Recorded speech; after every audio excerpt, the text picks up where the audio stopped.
How are you doing what you're doing? Where did you get the courage?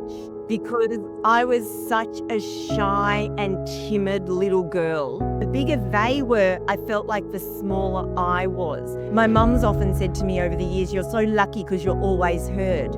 And I've often turned around and said, "But I'm only heard when I use it." I would literally be sitting at a table. I would have ideas or thoughts or input I wanted to bring to the conversation, and I'd just stay quiet. It took me doing a lot of personal development work for me to get the courage to even just say what I want to say. If I get to know who I am, how I operate, how I show up in the world, what's really going on inside, I'm actually going to be better on the outside. I'm going to build a better business. I'm going to be a better leader. And I often, just pardon the pun here, but like I've always said to my kids, if you ever want to hurt me, live a really unhappy life. When who you are on the inside is who you show up as, you are truly free. My biggest fear is my... If you're someone who feels that your life is at the edge of greatness, at the edge of what it is meant to be and what you desire it to be, then this episode is just for you. If on that journey there's an obstacle, there's something that you feel is stopping you, whether that's internal or external, Kim and I will dissect her journey and then through this insightful conversation, give you actionable insights that you can put into practice and take over any obstacle in your life. If you're watching this on YouTube, do not forget to click on that subscribe button because we keep seeing this, that more than 60% of you watch the videos but don't click on that button. That bell icon will allow you to see our videos as soon as they are released for you. Now, if you're listening to this on a podcast platform, share it with someone who you think might enjoy this episode. Leave a comment, leave a review if you can, and we truly appreciate that. Now, let's get deep into this conversation with Kim and see what unfolds for you and for us.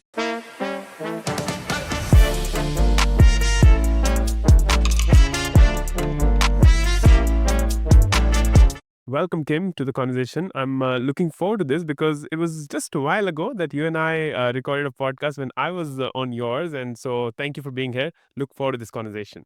It's so fun now, literally we've just swapped spots. So having got to know each other a little bit more, it will probably change the context of what we're going to dig into today. So I'm super excited about it. Same here, absolutely. And the premise, the two bookend questions, as I call them, for the podcast, that the first one we start with is, and we just want to kind of know who's behind the Kim that we see right now. And so if we were to go back a few years and have that 8-year-old little girl, Kim, who was 8 years, come to you right now, Kim, what kind of conversation do you think will emerge between you and her? My little 8-year-old, this is funny actually, because I was just at my mum's the other day showing her a photo of little Kim that I look at, at times just when I'm trying to be grateful and stuff. And so this is actually a really interesting question. The little 8-year-old would look at me now and go, "My goodness, how are you doing what you're doing? Where did you get the courage?" Because I was such a shy and timid little girl, like incredibly painfully shy and timid. And if I was to see myself now doing the things I'm doing and even, speaking on stages, my little Kim would literally put her hands over her mouth and go, "My goodness, how are you doing that?" So when I do any sort of reflection on who I was as a child and where I am now, yeah, it's not what I would have ever in my wildest dreams have imagined. So it's would be a very interesting conversation around look at what you could do, even though you thought you were just that shy, timid little girl that always had to hide in the background. That's interesting. There's a lot to unpack there. I'm going to start with these two words, shy and timid. Tell me a little bit more about that. Was it how you were kind of raised? Was it the environment? Because I'm conflicted by this nature versus nurture kind of debate. So what led to that shy and timid to Kim? Yeah, I don't know. So my parents split when I was 3. And so I lived with my mum full time, but saw my dad on weekends. Now, over the years, my mum and my dad were both ultra positive in your face kind of people, both in sales, both used to speak on microphones and on stages and had that very big presence. And when I would go down and see my dad, I don't know whether I felt Like, I always wanted to be good enough for him, but I was just always shy and timid. So the bigger they were, I felt like the smaller I was.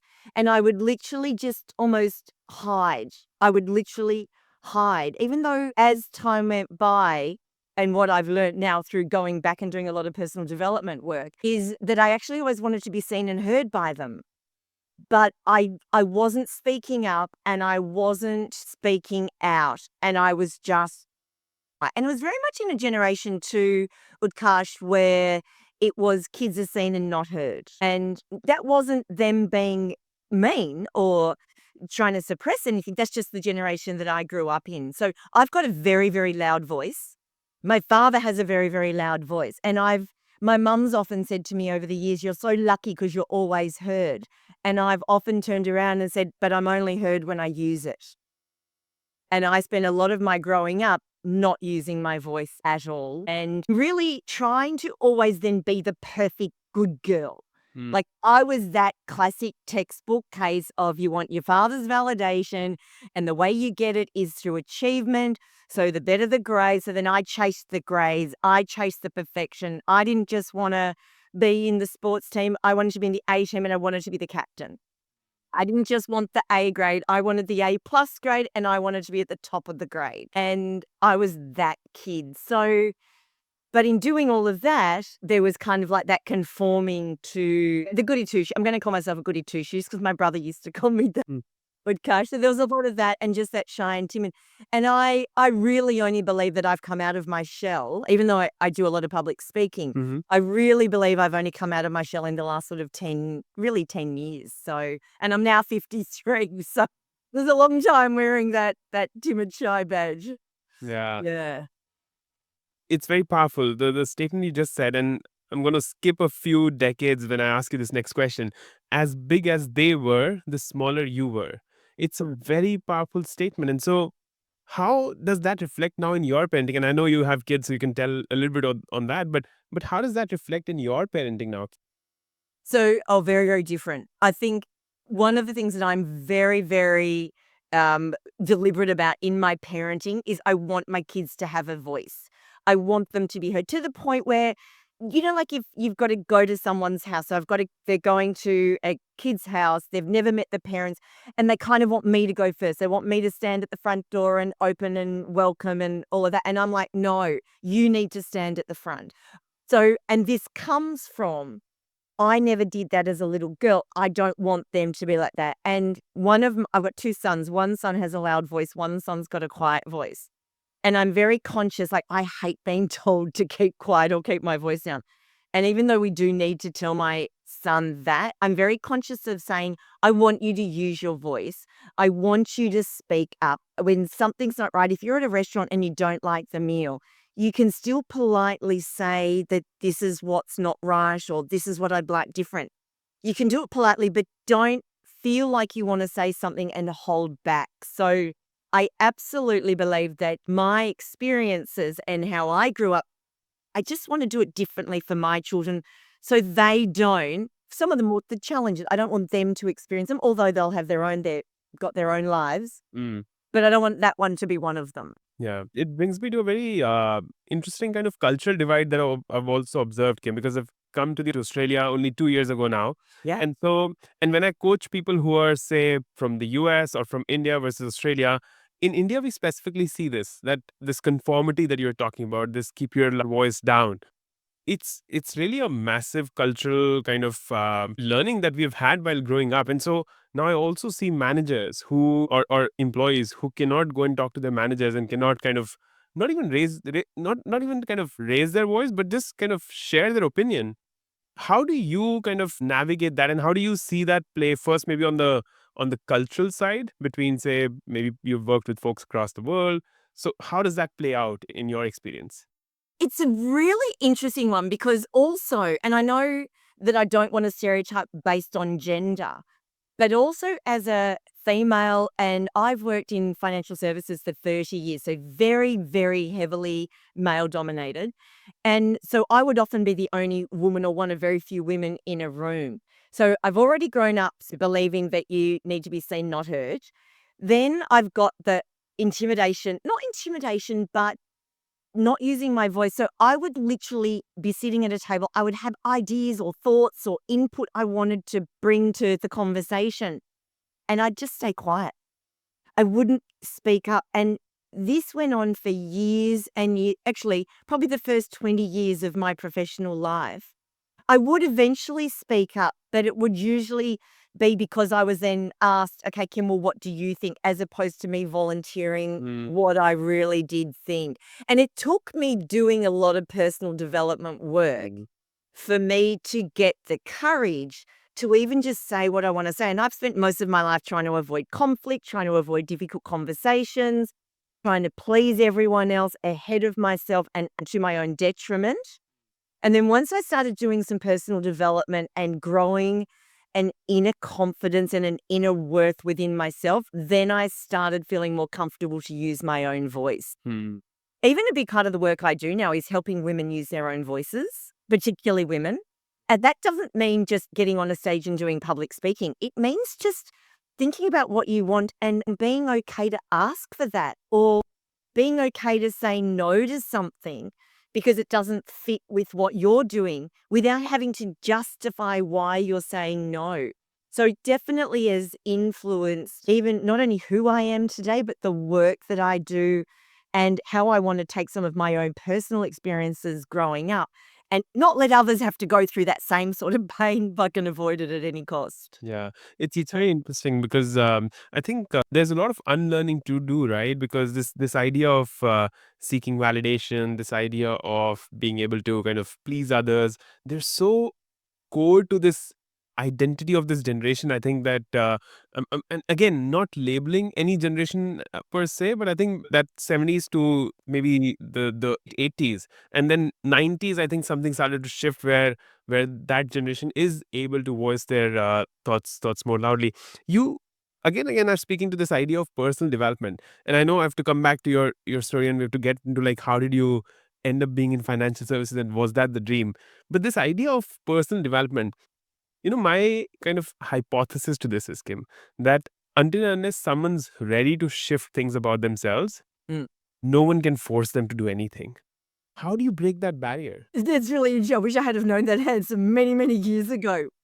I left the corporate world after 20 years and started my own business so I'd left, gone on maternity leave, had my first son, and at night, when he was 9 months old, I went and started my own business, which, in all honesty, I should have started years and years earlier. Okay, but I didn't. I wanted to wait till I had all the skills and more knowledge, and because I'd never run a business before. So again, that was a really big learning. So when I started my own business, I've always had coaches, and I got business coaches, and I'd get them to come in and help me with the business because I wanted to do it right. Again, the whole seeking perfection all the time, the crippling seeking of perfection. And I would get them to come in and they'd start working with me, and then they would go back and say, okay, well, let's just explore what went on in your childhood. And I'd be like, no, no, no, no. I'm here to get you to help me work on my business, not me. And when they wouldn't comply, I would sack them. So I sacked 3 coaches. Sounds brutal, but kindly. Then I got this last one and just having some conversations with him. I'm going to mold his words to suit how I interpreted it. And it was, Kim, you build a better business when you build a better you. And I went, fruit, how did I miss that? And so that is actually what started me down that whole personal development rabbit hole. So going back to what you said, how do you break that barrier? I wish I had have known this earlier. I wish there had been some program or some YouTube channel or some podcast that shared that, but that didn't exist back then. Yeah. But I found out that the hard way. I then went and apologized to all the other coaches and said, oh, I finally get it. But that set me down on a journey of, okay, and even as a leader, that if I get to know who I am, how I operate, how I show up in the world, what's really going on inside, I'm actually going to be better on the outside. I'm going to build a better business. I'm going to be a better leader. I'm going to be a better human. Yeah. Full stop. And since that day, and that would have been 2000 and Wow. yeah, so it's probably 14 years ago if I do the maths. And yeah, but that's what set me off on that path. Yeah, powerful. It seems so simple, right? You work on yourself, and the better you'll be able to serve the world. And it still is so difficult. And I think what I kind of, if I do like a root cause analysis of this, I think the awareness is low. And the reason for the awareness being low is that we're very uncomfortable, Kim, in sitting down with ourselves. And I was at a birthday party, so we were invited on Sunday, and these are people who I would meet maybe once or twice a year. And doing that small talk makes me so uncomfortable. I go to one group and they're talking about middle-aged men like me trying to take care of their hair, and I don't want to have that conversation. I might go bald next year. And then I go to another one and they're talking about the bills, that the cost of living in Australia. Like, I don't even want to have that conversation. Let me go to the side and just observe kids playing on the trampoline.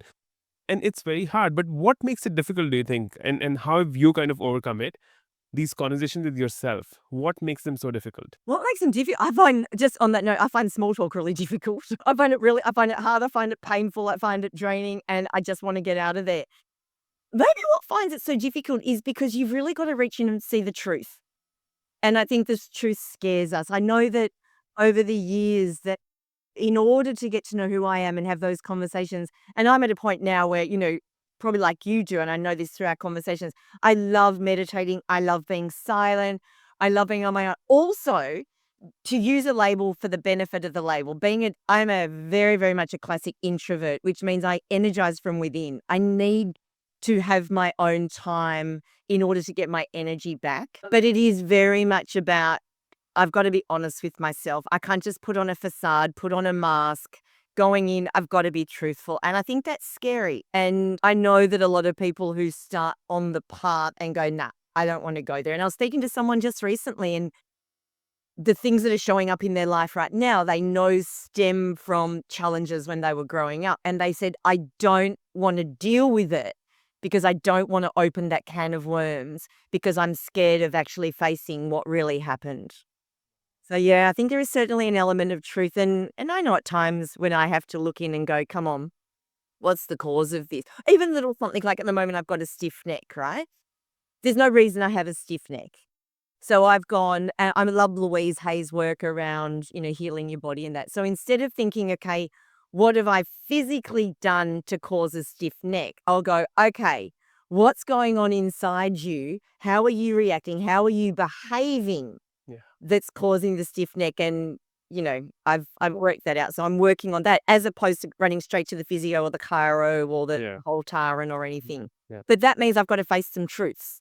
Yeah. And don't know what that looks like, but Yeah. yeah. The truth scares us. I think I'm with you on that. And we don't realize sometimes how the inner being is kind of impacting the outer being. And I know there's a lot of research on gut health. There's a lot of research on how mental health impacts us physically. But I think I've observed, as you were saying, that there are so many things that happen within us. And if we were to kind of go down to them and resolve those, everything on the outside would become much better. Typically, when I'm in these podcast conversations, I take notes and then I keep making things bold so that I don't forget to go back to them. I'll pause that part of the journey, but Yes. help me understand what happened that shy, timid grew up and went into financial services. Where did that journey unfold?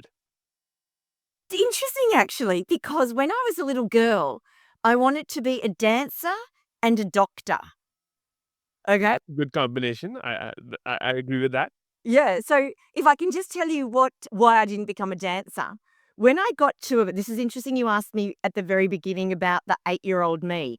I loved dancing. When I got to about 9 or 10, when dancing started to become a little bit more serious, my arms don't straighten, right? Now, in everyday life, has no bearing whatsoever. But when you're a dancer in a lineup and your arms don't straighten, the dance teacher used to say to me, Kim, straighten your arms, straighten your arms. And I'm like, they are straight.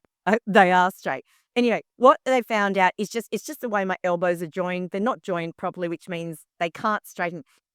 Now, back in the 70s when this was discovered, instead of saying, well, there's other roles that you can play in dancing, it's like, no, you're never going to be a dancer. You're not even moving up to the next level.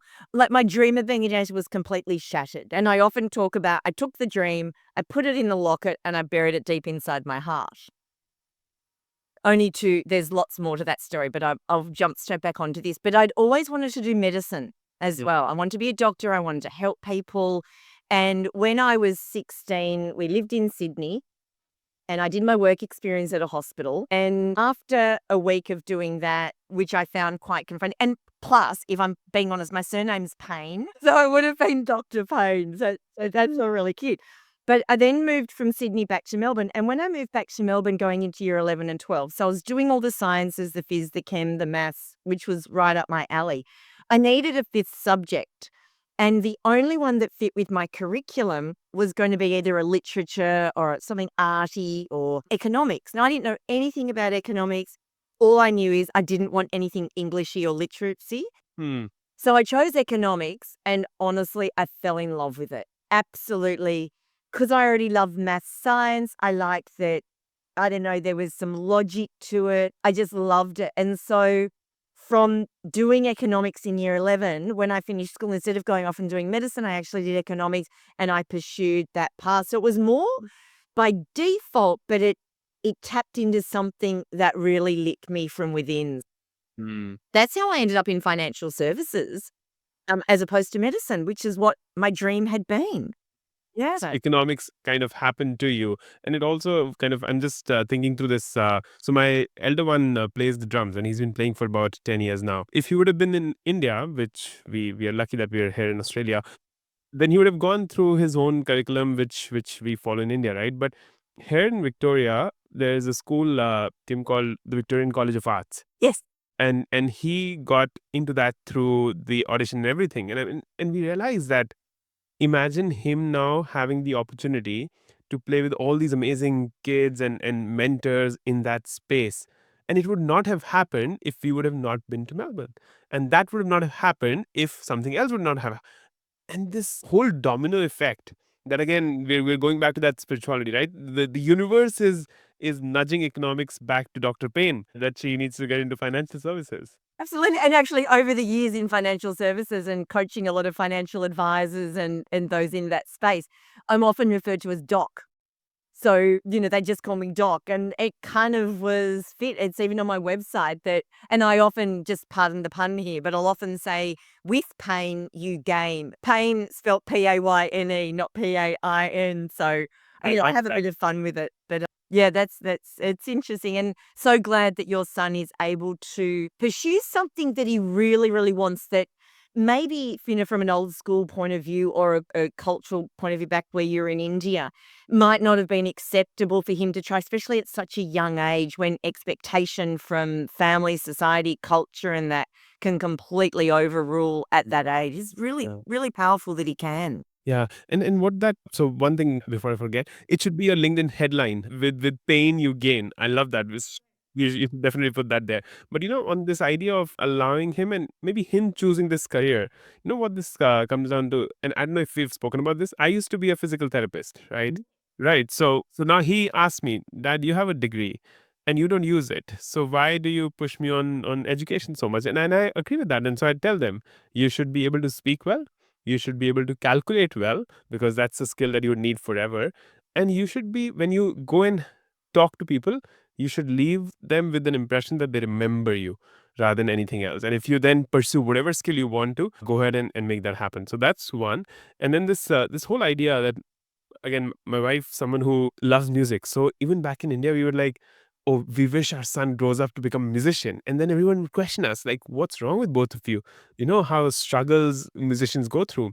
But that's also a form of expression. And so if they want to choose that, who's going to stop them?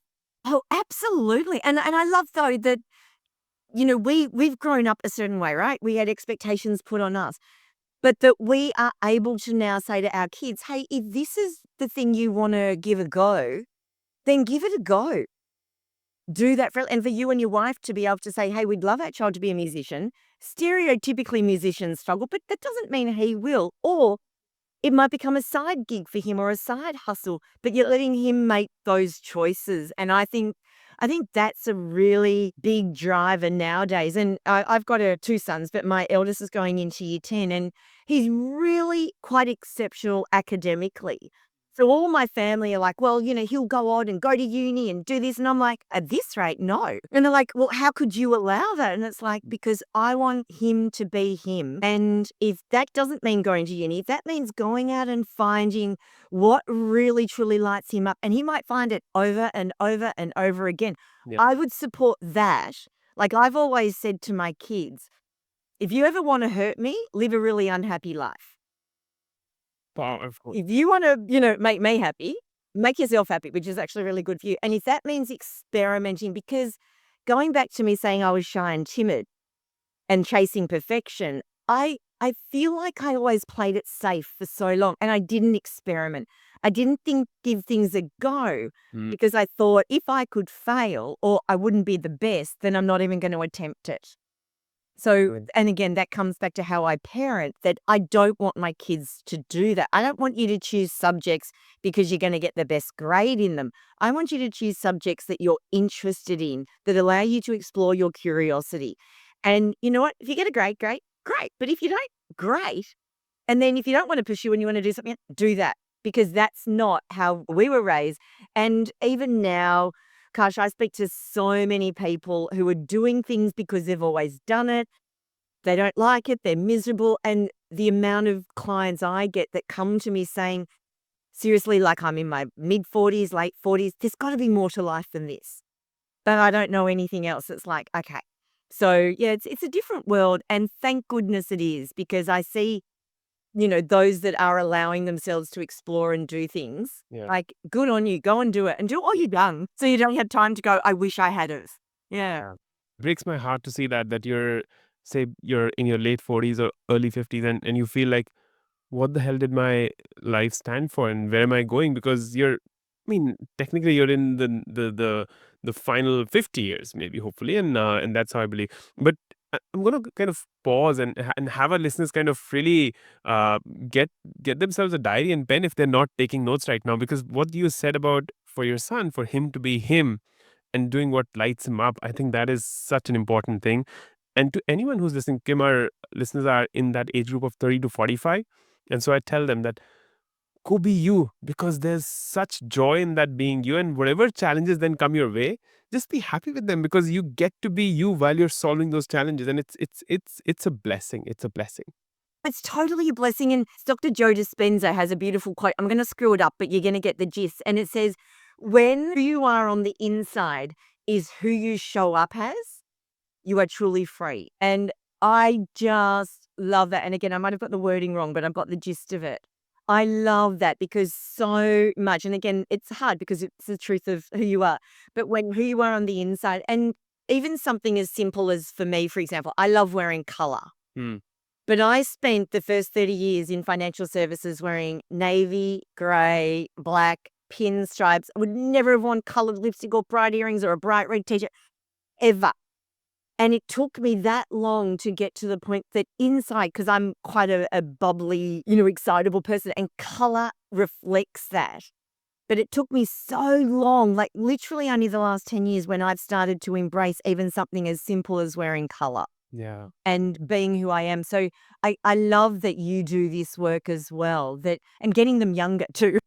Yes. Don't wait till you're in your 50s or 60s to work this out. Really realize that there's something golden that sits inside. And if you can bring that out and live life that way, that's freedom. It is. Yeah. It is. Freedom is another one of my values. And I think I've done enough experiments in life. And every time I reflect on this, that I'm seeking freedom. I'm seeking freedom.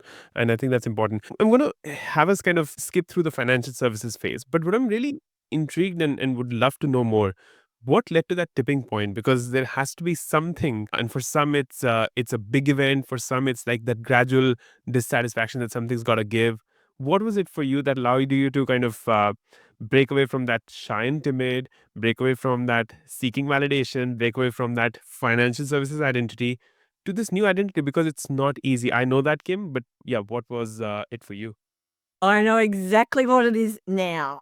I didn't at the time, but around sort of 47, 48, I got to the point where I was hating my work.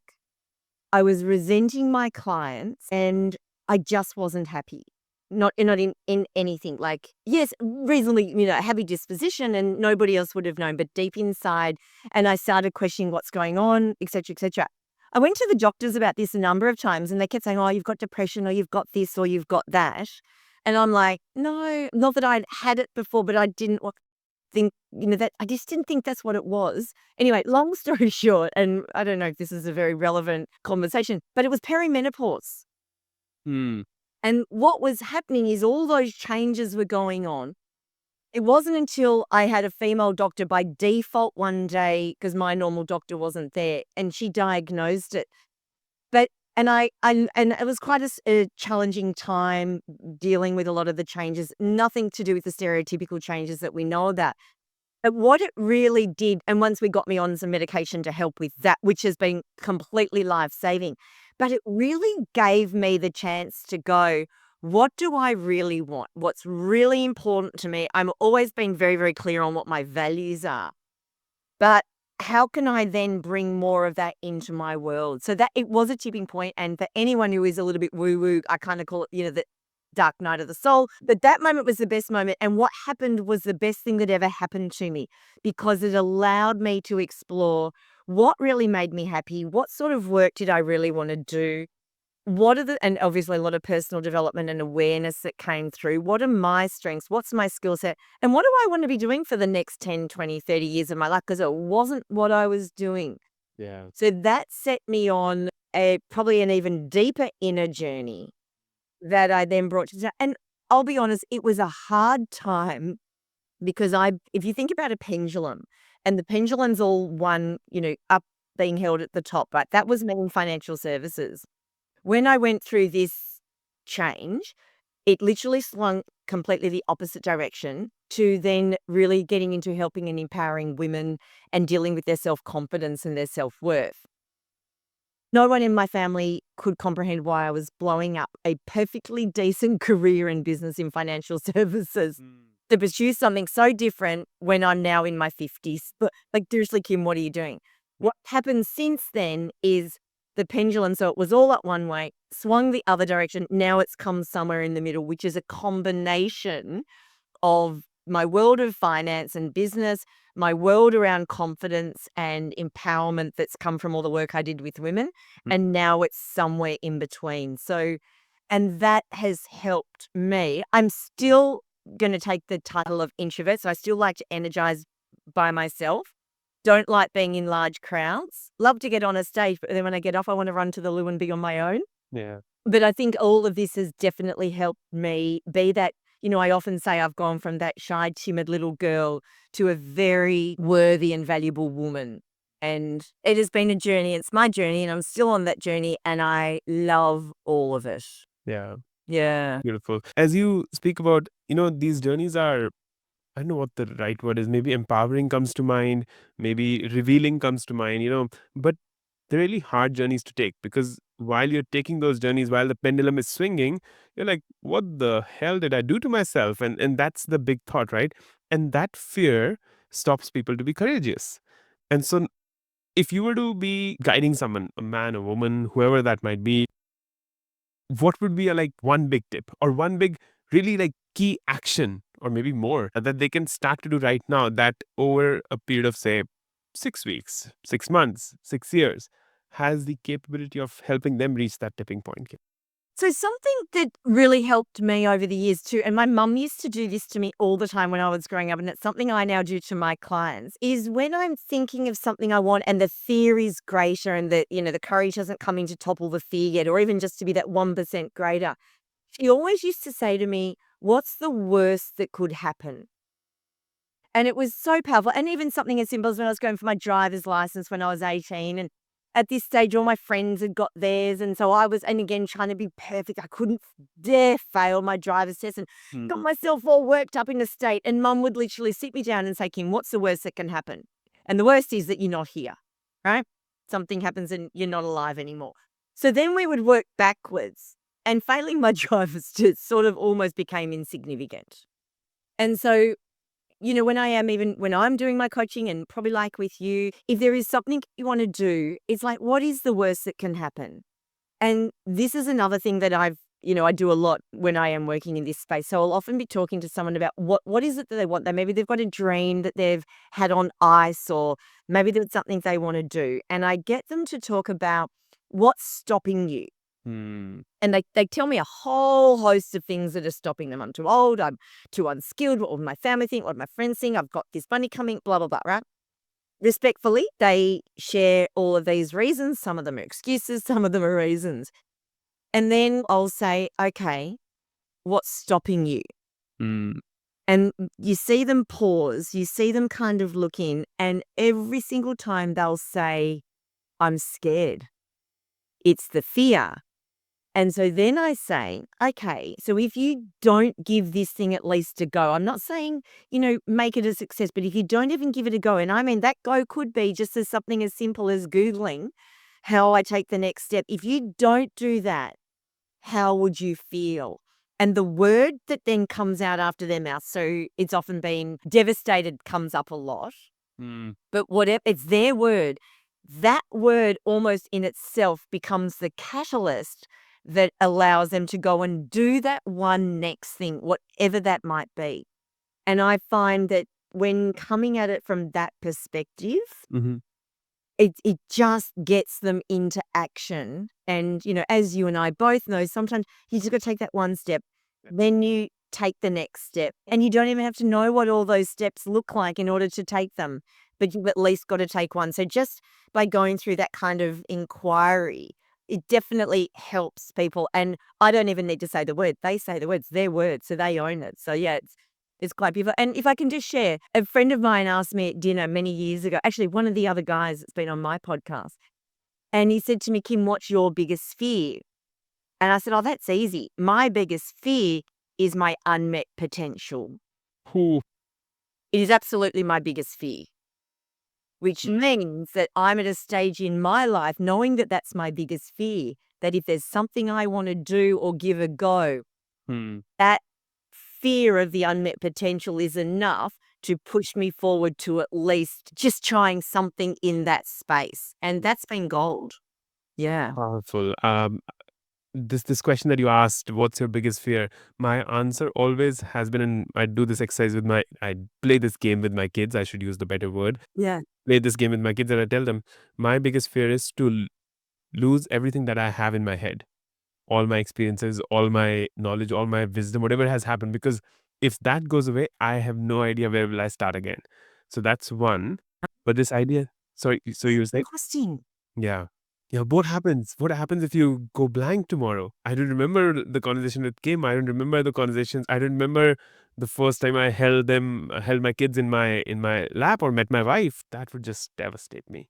Yeah, that's so interesting. Yeah. Yeah. What were you going to say? A second one? What would that be? The second thing I was saying was that this idea of realizing your unmet potential, I think it's a journey that I'm on, Kim, and what I've figured out is that you don't know if you'll reach it or not. You don't know how much you will reach, like what percentage, where's the 100%. You don't know all of these things, right? So what I've broken this down now is that I'm going to put in my best every single day. And there's this quote by Mahatma Gandhi. I think he says something like, when I sleep at night, I die, and then I'm born again the next morning.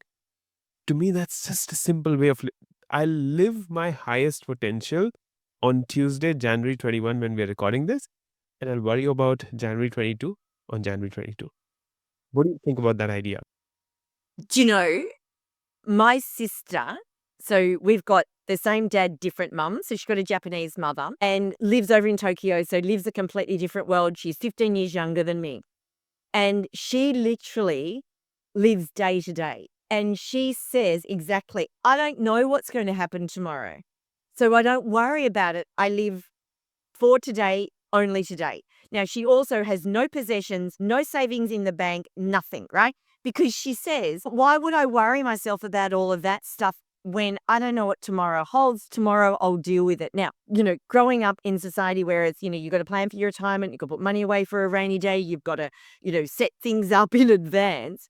It's really interesting. So when she shared that, and she shared that on my podcast, and it was so fascinating because I have this conversation with a lot of people.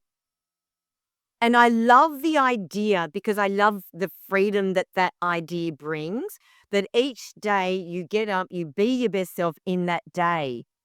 And, the whole Eckhart Tolle power of now and living in the now, like there's so much gold in that.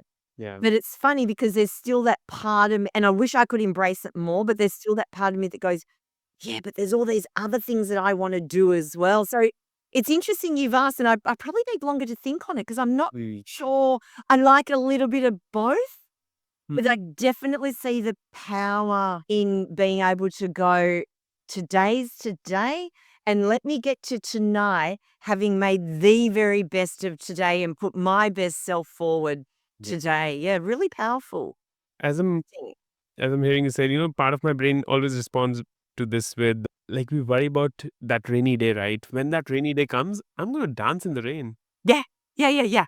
We'll figure it out. We'll figure it out. Yeah, it's a fascinating conflict because I think it's the reptilian brain, right? That scares us. That what if you don't have food on the table? What if you don't have this? And what if you? But then you'll have another way because we're all cognitively, I think, very forward thinkers. So yeah, it's another podcast you and I can get on Yeah. and have an hour-long conversation.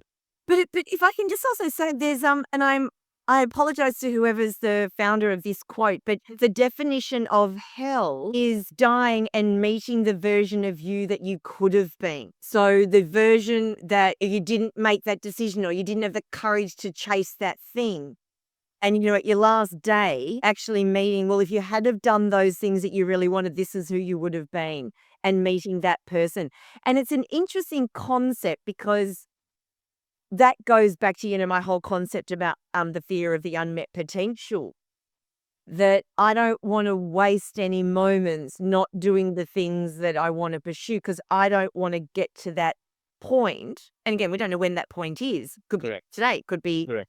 80 years, maybe not 80 for me, but do you know what I mean? And to think that, oh my God, I could have done all of those things and I didn't do them because I was scared of what other people would think, or I was scared of using my voice and somebody ridiculing me or something like that. Yeah, it's a really interesting concept. Yeah. Yeah. It is because see, there's again coming back to that. There's this path that the universe has planned for you, but then there's this choice that the universe has offered you. Yeah. And if you don't take that choice, then that's what's gonna, I think, let you not meet that highest potential. So I think what you and I are ultimately saying is that whether it's each day or the whole of your 100 years or whatever that number looks like, Yes. just make sure that you again a word that's abused, misused, and overused. Yes. You live authentically. Yeah. But if you're able to do that, then the person you'll meet, hopefully after death, will be the same person that you became in those 80 odd years. Could not agree more. Absolutely, completely agree wholeheartedly on that point. Yeah, totally. Yeah. What a reflective conversation. We've gone deep into this. But while you were saying this final thought that comes to mind, and we could have like a full 1 hour more conversation on everything that you and I have been speaking about. But now, fast forward to about say 30, 27 years, maybe. Yeah, that's the right math. 27 years later, Kim, that 80-year-old Kim is standing there, and she looks back, and she has a piece of advice for you. What would she offer you? Okay. So even just tying that back to my 8-year-old self, she would No, say to me, 80-year-old self, the 80-year-old self in the future, yes. giving advice to the 53-year-old sitting here right now. So she would say, look how far you've come. And again, that goes back to, from 8 to 53. Look how far you've come. Keep going. That's what she would say. Keep going. Whatever it is that is inside you that is lighting you up, keep going because you've got proof from 8 to now. You've come a long way. Mm. You've been on a lovely, gorgeous, glorious journey. Mm. Keep going, but don't stop. Keep going. I reckon that's what she would say. So powerful. Yeah. Such simple words, right? Keep going. But they can transform lives if you were to just practice it every single day. Totally. And I think the key with this one here is, and there's a beautiful book called The Gap and the Gain by Dan Sullivan and Dr. Benjamin Huddy, called The Gap and the Gain. And it talks about, that so often as human beings, we measure the gap, so how far we are now from where we want to be. And sometimes that gap can be quite crippling and quite demotivating. And we just think, oh my God, it's too far out of reach. So we don't even try. But when you look at how far you've come, which is the gain part of it, that gain gives you the inspiration or the motivation or the desire to keep going. So I do these reflections a lot where I even look at, the last 12 months. How far have I come over 12 months? That might be in terms of things I've done, things I've accomplished, ways I look at the world, how I show up, how I think, how I feel. And even that alone gives me so much, wow, that's only 12 months. That if I look at where I've come from 8 to here and the progress I've made and the direction I've taken, that's what my 80-year-old would say. Be very aware of the progress and keep going. Because, you're on a path, go and enjoy that path. So, that would be my very long-winded, and my 80-year-old would probably say it exactly like that. Just keep going. Such a powerful conversation, but at in a normal podcast, I would have stopped at this moment and I would said, thank you, Kim, for your time, loved it. But part of me is like still looking at this page and I can't stop myself from going back. That dancer in you that's locked up and you put it into your heart. What happened to her? Oh my gosh. When I was 23, my grandmother, who I was very close to, took me on a cruise ship. So it was called Fair Star, the Fun Ship at the time. It was a 2-week cruise. They had passenger shows on this cruise ship. And that's where they invite the passengers to volunteer, learn a whole lot of dance routines, and then you perform them on one of the nights to all the passengers. So I volunteered for every single dance. And the only reason they put me in every single dance was there weren't enough people to fill all the spots. Every time, who wants to go in this one? I'm like, me. Because of course, I've got this locket's inside my heart. So I went, I did all the dances, we performed on the night. It was beautiful. When I came back after that cruise, so at the time I'd finished my degree in economics, I was working in stockbroking, and I got off the ship and I thought, I know what my calling is in life. I'm going to be an entertainer on a cruise ship, right? So every night I would go to my job in stockbroking at a big global firm, do what I had to do, come home, go into my bedroom, close my door and rehearse all the dance routines. Because not only was I going to be an entertainer on the cruise ship, I was going to be teaching all the other passengers how to dance. It was like my calling was coming to life. I was living with my dad at the time, and about 8 weeks into doing this, and I did this every single night, my dad had what he calls a come to Jesus meeting, which is his way of saying, we need a serious talk. He sat me down, he looked at me in the eyes and he said, Kim, you need to come back to the real world. You are not going to be a dancer on a cruise ship. You can't, or an entertainer. You can't sing and you can't dance. Get your head back into your finance job. So once again, and he's not being mean, and I'm not being humble when I say I can't sing and dance. Okay, there's a massive dose of reality in there. So once again, I took that dream of being a dancer, I put it back in the locker, and I buried it even deeper in my heart. When I was about 47. A girlfriend of mine said, oh my God, Kim, there's this thing, and we go and we learn 2 dance routines over 13 weeks and then we perform it on stage. It's called Born to Boogie. It's for, you don't have to be a dancer to do it. Do you want to do it? I said yes. And I did it for 7 seasons. And it didn't matter that I had crooked elbows. I could get up. We'd learn 2 routines. I'd perform them on stage. I was in my element to the point where I've been running retreats over the last 12 months. And it's called an action retreat. It's all about your mindset and your personal growth. I bring the dance teacher from Born to Boogie to that retreat and teach all the women on the retreat a dance routine, and we perform it on the last night of the retreat. So even though I'm not a little girl who became a professional dancer, I've created moments in my life as a grown-up where I can be that little girl who dreamt of being a dancer one day. I can do that in my life now as a grown-up woman. And that to me is how I was able to, bring that story back to, closing the loop, how I'm now able to live that dream, albeit different to what I thought it would look like. But I never had to let go of it. I've been able to take it out of the locket and bring it to the world as I know it today. Now this conversation is complete.